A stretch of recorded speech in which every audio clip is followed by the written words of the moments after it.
Good morning, everybody. Welcome to the CGS Biblecast today. We're going to talk about keeping your word today. You ever watch, I like Seinfeld. It's just a really good show. I really like it.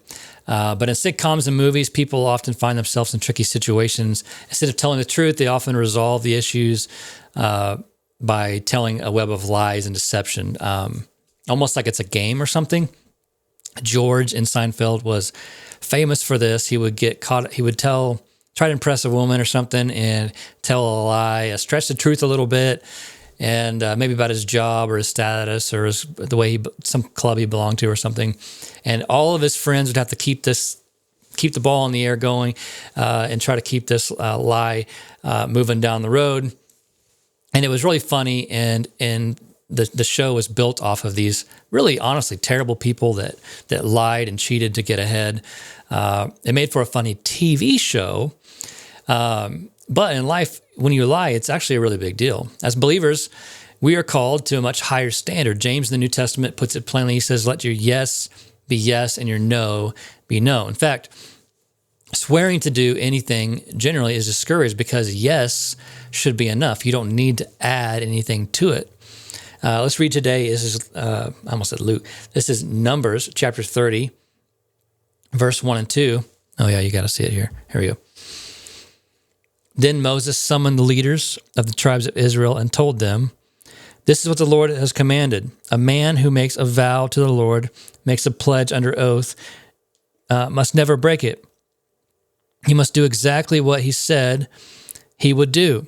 And it's just plainly as that. We can go on. It gives you more examples of how to make sure that these vows are taken seriously and that these pledges are kept.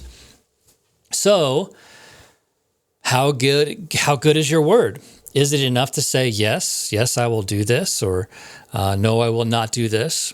And the person in front of you, can they trust what you say? Or do you have to emphasize and make additional promises to assure that person that you are truly going to do what you say? Do you have to add pinky promises? I pinky promise?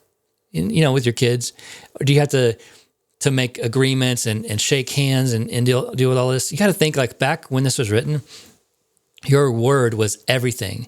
And if somebody couldn't trust you for what you say, they couldn't trust you for anything that you did either. In fact, there was no signatures, no contracts. If you made a vow, if you said you made a declaration with your lips of what you were going to do, that was as strong or better than a signature. So, are you a person that does what you're going to say? Is your yes, yes, and your no, no? No, no. That sounds...